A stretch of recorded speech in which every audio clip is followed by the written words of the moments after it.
언제부터 공부해야 되겠느냐?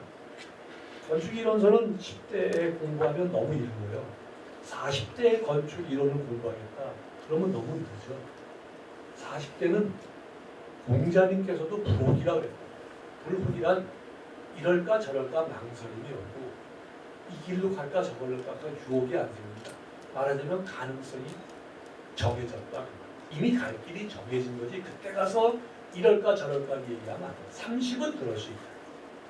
30은 그러는 시기. 계속 애도 키워야 되고 직장도 해야 되고 집도 사야 되고 저축도 해야 되고 아버지도 모셔야 되고 연애도 해야 되고 할 게 무지하게 많은 데가 30. 그러니까 30과 40은 다르기 때문에 40대에 건축이론 공부하면 너무 늦다. 언제 공부해야 되느냐? 건축에서 나를 확립하고자 하는 공부에 시작한 나이는 20대다. 그러니까 대학이 중요하다. 건축 이론이라고 하는 건 뭐냐? 그러면 어렵게 생각할 것이 없지만 건축 설계를 할 때 신축도 하지요. 새로 짓지요. 그다음에 있는 집을 늘려서 지을 때는 증축도 하시죠. 그다음에 고쳐지니까 개축도 하죠. 또 있는 걸 그대로 놔두는 걸 보존도 하잖아요. 집이 그러면 생각도 신축도 있고 증축도 있고 개축도 있고 보존도 있고. 그러니까 과거에 있었던 일을 늘릴 수도 있고 과거의 걸 고칠 수도 있고 과거 거를 보존할 수도 있다. 그러니까 건축에 대한 생각은 과거에 다른 사람들이 무엇인가 했는가를 한편으로 굉장히 인정해 줘야지 생기는 일이지 무조건 새 것만 따지다 보면 안 된다. 그러면 당신네들은 건축을 신축만 하냐.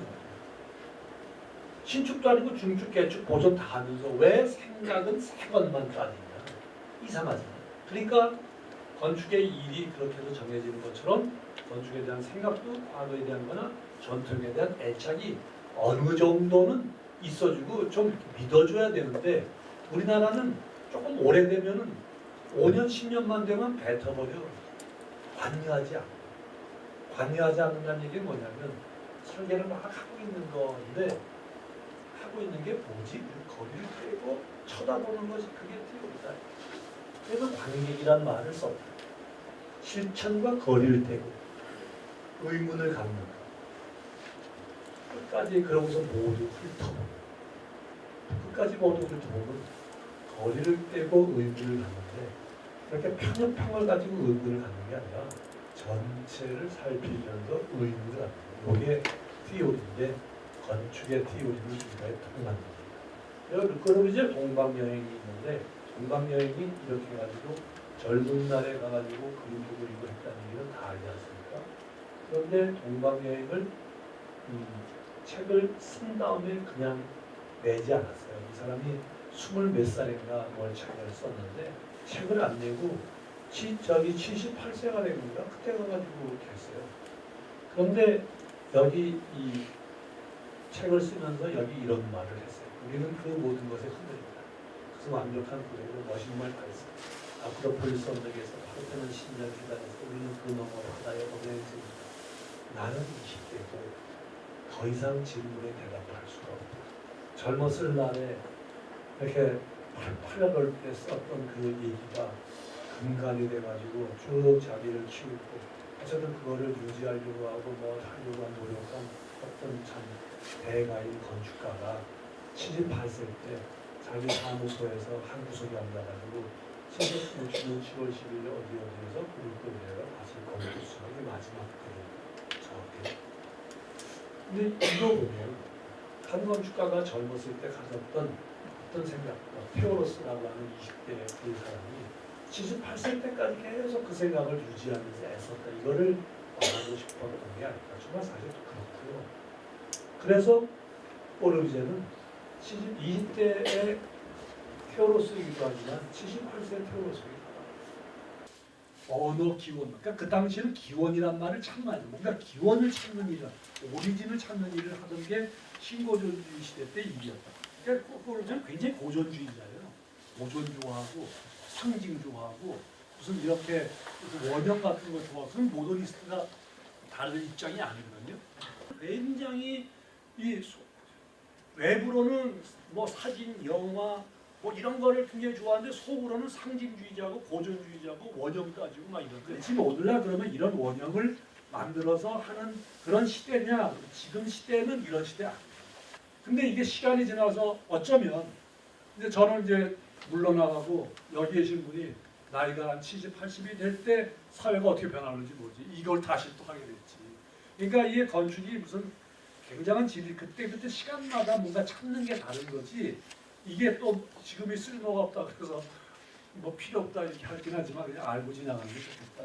하나 물을 거는 본인이 저는 원형을 찾으려고 하세요. 오리진을. 습관처럼 되는 것 같은데 회사를 다니다 보니까 깊이가 있는 거 같아서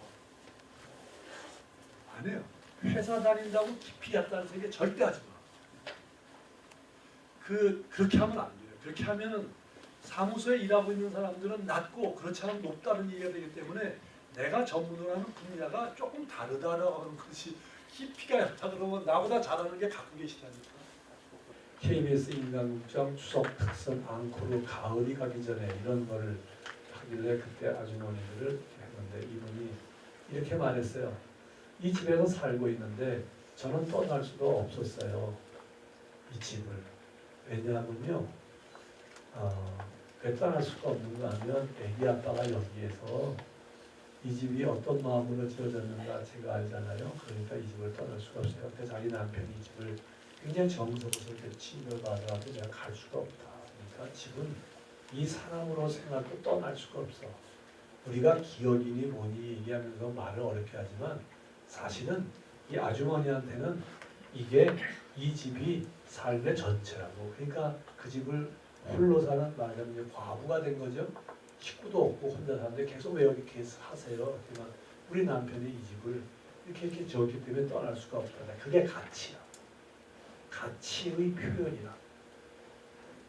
아까 가치의 표현이고 그 집이라고 하는 게 그 가치를 꿰잡고 있는 거야. 그러니까 아까 팔자가 뭐냐면 보배로운 게 많은 거예요. 그 많은 걸 꿰인 거를 집으로 표현하고 이런 것들은 집에 대해서 너무 많아. 그러니까 이런 것들을 우리 주변에 있는 많은 사람들이 알아야 된다. 하이데커 얘기에 언어란 뭐냐? 존재의 집이다. 언어가 존재가 있는 그 집이 언어다. 이 말은요.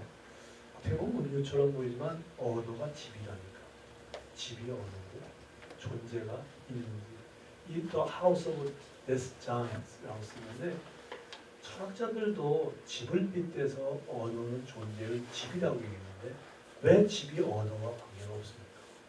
공간은요. 르페블러식으로 얘기하면 공간은 사람이 만드는 게 아니라 여기 식탁이 있어요. 여기 보면 안 됐어요. 구멍을 왜 뚫었냐 그러면 이 구멍이 나뭇이파리처럼 생긴 구멍이에요. 그러면 이 구멍을 통과하는 빛은 나뭇이파리가 돼요. 이거는 정말 창과 빛이 서로 언어화돼서 만드는 거라고.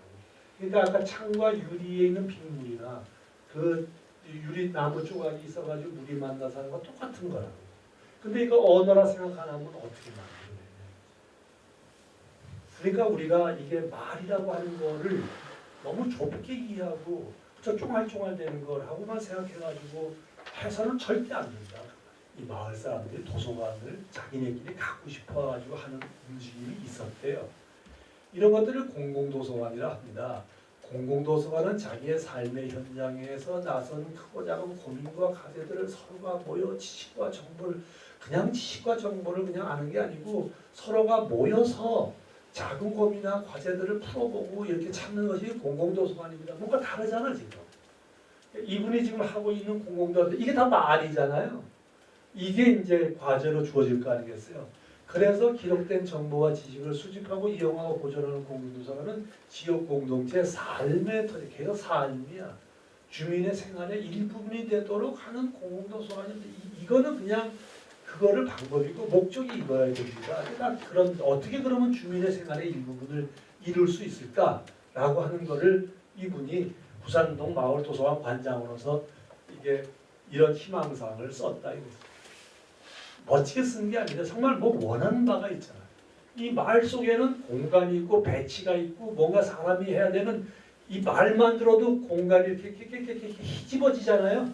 확실치는 않지만 그래서 말이 공간을 가지고 있다고.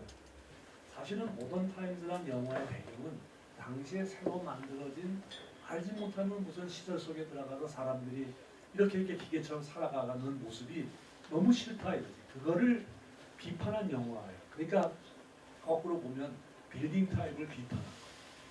이런 식으로 생각해 보면 그거를 적은 유일한 빌딩 타입의 역사책이 하나 있어요.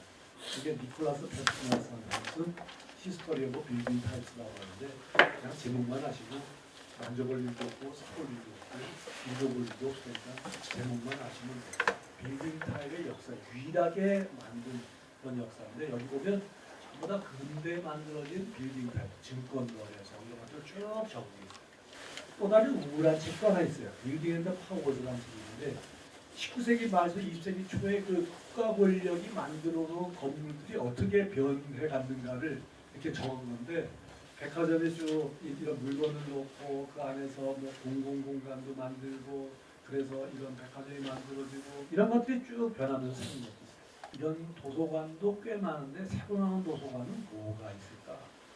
뭐를 건축가들은 제안할 수 있을까? 이게 건축이 어떤 빌딩 타입이 건축가에게만 이루어지는 게 아니라 다른 사람들 그러니까 정보는 정보, 뭐 물류는 물류 뭐 이런 분들의 전문가들하고의 뭔가의 교류와 의논 같은 것들이 계약에 있어야 되고 그것이 실무로 이어지는 뭔가 이런 계통을 짜야 되지 않겠는가라는 생각을 해요. 그리고 쇼핑이라고 하는 게 이게 단순히 물건 사고 파는 게 아니라 무엇과 교환의 관계가 굉장히 광범위하게 이루어지고 있구나라고 하는 거예요. 예술전당도 옛날에 그냥 앞길에 막혀 있었는데 밑에 가다 확 터버렸잖아요. 그거 설계자가 한 거 아니에요. 예술전당 사장이 한 거지. 건축가가 그걸 뚫어야 된다라고 뭐 제안한 적 한 번도 없었어요. 그냥 거기 새로 들어온 사장님이 밑에를 다 뚫어가지고 거기다가 쇼핑센터 만들고 뭐 해야 된다라고 해서 인테리어하는 누가 불러가지고 고친 거거든요. 그것도 사실은 건축가들이 얘기해 줬어요. 근데 그것 때문에 예술전당이 굉장히 활기가 있어지고 뭐 동네 사람들이 옛날 길 멀다 그러더니 전혀 멀다고 생각 안 하고 거기 잘 가서 놀아요. 근데 예술전당이 아주 가까워졌다는 느낌이 드는데 그게 쇼핑 때문에 그렇다. 편의점이 정말 관심거리가 되는데 편의점이 왜 관심거리냐? 학생들한테 이런 말 했어요. 편의점이 우습게 보이는데 우리나라 현재 21세기에 우리나라의 전체 가장 정보 건축으로 1등이 누구냐? 편의점이다. 뭐 이런 빌딩 타입도 아니지 그냥 가게 종류잖아요. 너무 많아 타입인데 아니 거기 가봐라 물건이 뭐 매장이 별것도 아닌 건데 삼각김밥 비워놓은 게 하나도 없고 항상 가면 뭔가 꽉 차야 되는 게 그게 신기하다. 팔리면 그대로 버석해가지고 로지스틱이 움직여서 갖다 주니까 창고도 없는 거지 아무것도 없는 거지. 물건도 그냥 저 소켓 플러그인 하듯이 어떤 가게 속에 그냥 하나 끼어 들어가가지고 거기 하면 또 저기 점원들도 인사도 안 해요. 인사하지 말라고 돼 있더라고. 뭐 안녕하세요. 뭐 건강하신가요? 이런 질문 하지 말게 돼 있더라고. 그냥 값만 냉정하게 묻고 파는 걸로 하는 걸로 손님 응대를 해라. 이게 이제 그 컨비니언스 스토어의 무슨 저기 그 판매 무슨 뭐래요. 근데 이게 이렇게 많은 사람에게 알게 모르게 쓰여져 있는데 이런 얘기들 많이 해요. 편의점처럼 구청을 짓는다든지 편의점처럼 도서관을 짓는다든지 이러면은 굳이 달라질 거다 이거죠. 편의점에는 비싼 것도 없고 누구나 쓸 수 있는 건데 그냥 아무 때나 들어가고 24시간 넣고 있잖아요. 그러니까 그런 류의 빌딩 타입을 하나 만든 거죠. 예를 들면 관악구청사가 옛날에 있었는데 새로 질적이 어떻게 하면 되느냐. 관악구청사 1층을 그때 이런 말했어요. 구청장은 편의점처럼 24시간 개방하시라고. 민원은 딴 데로 올라가고 많은 부분을 해가지고 근데 면적이 잘 안 되기 위해서 할 수 없는 거지만 그런 식의 것도 뭔가 주민들이 원한다면 24시간 가동할 수 있는 뭔가를 만들어내면은 구정의 입장이 상당히 달라지지 않겠나 뭐 이런 생각을 했어요. 180페이지에 현대건축의 모델이다. 현대건축의 모델은 제 언어가 아니에요. 제가 쓴 말이 아니고 정말 현대건축의 모델이 뭐냐 그러면 철도역과 공항이에요. 공항이 마치 포스트 모더니즘의 미술관 같은 것이었다고 지적한 바가 있다. 그래서 오늘을 대표하는 건물 유형이 공항이라는 거. 그 다음에 마티아스 운거스, 이 사람 좀 나이가 연세가 많으시는데 뭐라고 했냐면 현대 도시는 공항과 같다. 로만 포스터는 뭐라고 했냐면 도시인 공항이 아니라 공항인 도시다. 이런 말을 했다. 그 다음에 쭉 내려가면 폴 빌리리오라는 사람인데 공항은 시뮬레이트된 메트로폴리스이며 현대의 노마드들이 살고 있다. 이렇게 쭉 설명을 한 거는 현대의 빌딩 타입 중에 최고봉은 무엇이냐? 공항이라는 거예요. 왜 그런가? 그 이유가 있어요. 이 서울에 왔다 그러는데 비행기가 서울에 오지 않고 인천에 오죠.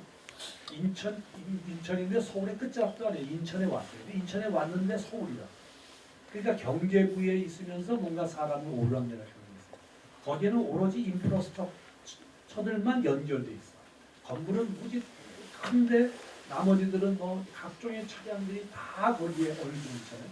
어떤 흐름의 건축이라고 하는 걸 가지고 있고 사람들은 빈 공간 속에 큰 하나의 체력 속에 사람들이 계속 뭔가 자유롭게 움직이는 것 같은데 어느 지점에 가면 또 심사를 하잖아요.